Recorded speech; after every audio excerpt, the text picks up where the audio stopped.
you guys doing? What are we doing today? Today we'll be looking at this, which is the Holbein Acrylic Gouache. Okay, so the Holbein Acrylic Gouache. This is not a review, guys, because really and truly I only have two tubes of Holbein Acrylic Gouache. And this tube was graciously given to me by my boy Jake over at Doomsayers Design. He sent this with a care package. He sent this one tube and I acquired this other tube during my Christmas haul. So yeah, there's not much here, but what I can tell you is that Holbein has over 109 colors within their acrylic gouache line, and it's presented in 20 mLs and 40 mLs, but I have seen some 8 ml sets out there, and some stores sell 8 mLs, or is it 14 mLs or 12 mLs? I'll check that out and then tell you, put some kind of disclaimer here to tell you what a smaller amount will look like. Also, they are able to move, react, blend, and feel like traditional gum Arabic gouache. The Holbein acrylic gouache is water resistant when dry, and I'm getting all this from the HolbeinArtistMaterials.com website. Now, they said that these gouache dries with velvet matte finish, and it does not shift in color tone from liquid to dry. So you know how we have that color shift that happens with watercolors, with gouache, to some extent with acrylics, where acrylics tend to dry darker for lighter colors and lighter for darker colors, and with watercolors it tends to dry lighter for all colors, and the same with a gouache or gouache acrylic, it tends to dry lighter for darker colors and darker for lighter colors. Well, Holbein is saying that doesn't happen in their products according to their website. And they also said that these acrylic gouache does not have the same fragile surface as traditional gouache in gum Arabic. And it's compatible with all other water-soluble medias regardless of origin. Great for professionals, illustrators, artists, hobbyists, and carvers alike. Therefore, like acrylics, these acrylic gouache can be used on a multiple of surface, whether it is, I forgot the word, porous or not, whether the surface can absorb water or resist water. Okay, it is 12 mLs. I just did a quick search and it comes in 12 mLs, 20 mLs, and 40 mLs. It's 12 mLs, and I know some stores sell the 12 ml tubes open stock. And I also know that they sell these all open stock too, the 20 mLs and the 40 mLs. So what I have here is a 20 mLs of their Holbein Acrylic Gouache Deep Green. And this one is made from two pigments, which is a PY83 and a PG7. And I also got their acrylic gouache. This is their titanium white, 40 mLs, and I got this a PW6. Now, Holbein Light Turner uses the Moselle color system, as you can see here. Yeah, it talks about their transparency rating. I think somewhere here you'll see light fastness. No transparency. See their permanency rating there, and somewhere here there's light fastness, and then here you have the Moselle rating system here, and again you have their permanency rating. Now, I know that Holbein uses the ASTM 6901 form of light fast testing, and they do it with their acrylic gouache, their watercolors, their gouache, and the Holbein professional pencils. I know they do it with those. Other products I can't say. Okay, you have to excuse me. It's a cold morning and I'm a little groggy. Now on top here, I've already did the first part of this comparison. I'm comparing this to the Turner acrylic wash, and I'm using the same colors, believe it or not. I'm using their PW6 white, comparing it to their deep green. And unlike the Holbein acrylic gouache, the Turner's acrylic gouache deep green is actually a PY55 and a PB15. So it's a bit different of a color, and I think that phthalo blue really goes out when you looked at how I swatched. Now this is my practice session that I did with the Holbein acrylic gouache, and as you can see, I mixed it with this white. I water it down a bit, and I did a bit of swatching with it, and I did an illustration. And yeah, you can really see that yellow really picks up, and but however, when you water it down, to me in my eyes, I'm actually seeing that yellow coming across in these two later samples here. So this is basically the reference I'm working with. This is the comparison I'm working with.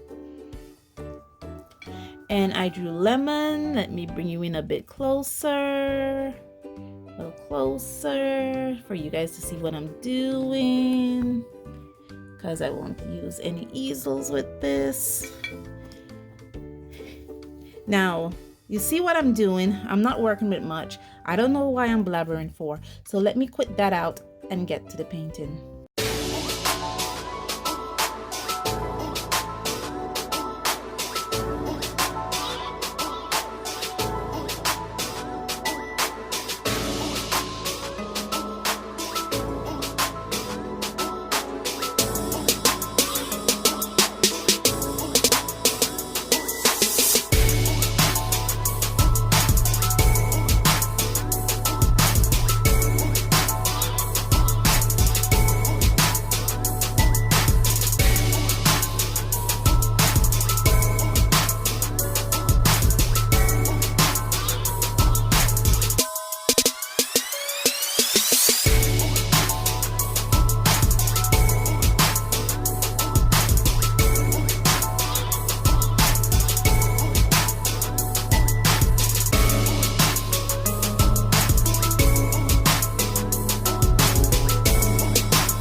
Okay, I am finished.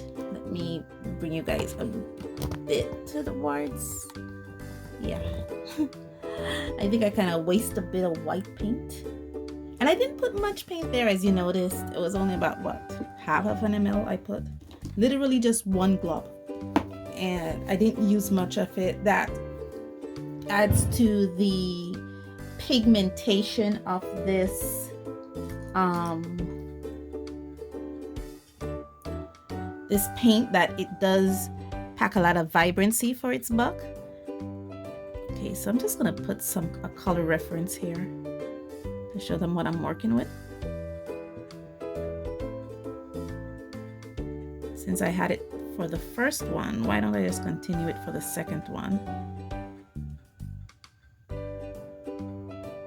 Now this paper has actually been pre-primed with white gesso, and I did that specifically because I wanted to try out these paints on primed paper. because I tried it on hot press paper. Well, the hot press paper I have. And I also tried it on cold press paper, the cold press paper that I have, 100% cotton. And I also tried it on cellulose paper. So I wanted to see how these performed on paper that has been primed or pre-primed with gesso, and if it can take it. And they do work out beautifully. I did do a piece with these on a canvas for the first time, which was frightening, exciting, and nerve-wracking at the same time. Okay, now I'm done. I'm putting down my brush. I don't know, for some reason I thought that if I speckled the backline a bit, I would get a bit of contrast, and on camera it looks that way because I didn't do that for the first one, and I think it didn't look vibrant enough. It looks like the speckling works on the bottom one, but I think I speckled it a little too much. For these do dry matte. One of the things that it's a me issue, not a paint issue, is I can't stand seeing my brush strokes like here where you see the strokes of the brush, or basically in this swatch reference. Let me bring you guys in a bit. Let me see if I could turn you see there in that, you see those brush strokes? Yeah, I can't stand those at all. It drives me personally up the wall. So yeah, personally up the wall. The other thing here, the unevenness is a brush issue, and I'm learning with gouache or gouache acrylics, you do need a stiffer brush. You can't work with a soft brush, and you have to work with even though you need to work with a stiff brush, you also need to work with a good stiff brush. And I think some of the brushes that I have outlast their point. Literally, they have outlast their point, and I'll have to find a place to discard them because I cannot add them back into my collection for use because they're becoming frustrating to work with. But I will discuss that in another video. It's a brush issue. It is not a paint issue.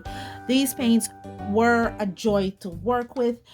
One of the things that I noticed between the Turner acrylic gouache and the Holbein acrylic gouache is you can definitely see that blueness in the Turner and that yellowness in the Holbein. To see that both their deep greens are made with different pigments, you can actually see that brought out. Even though the Turner did use PY55, if I remember, as a component to make their acrylic gouache, that phthalo blue is really overpowering. And here the PY83 is also very overpowering, along with that PG7. I think the PG7 tend to be a bit more yellower pigment, so it really enhanced that warmness of the colors.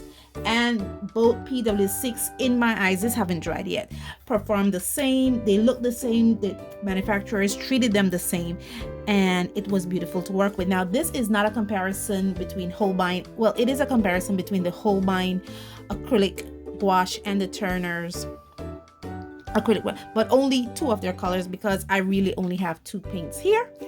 So I can make that distinction when painting with these ones.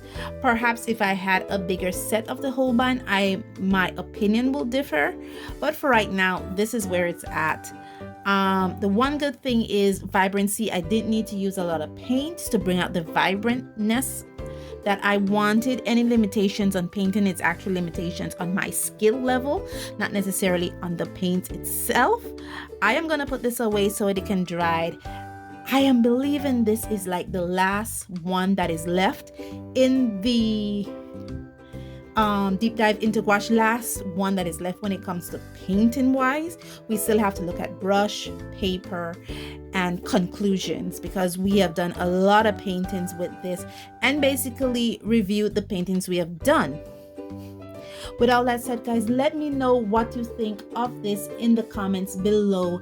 And as always, stay safe, stay blessed, and thank you so much for joining me, and I'll definitely see you in the next one. Bye.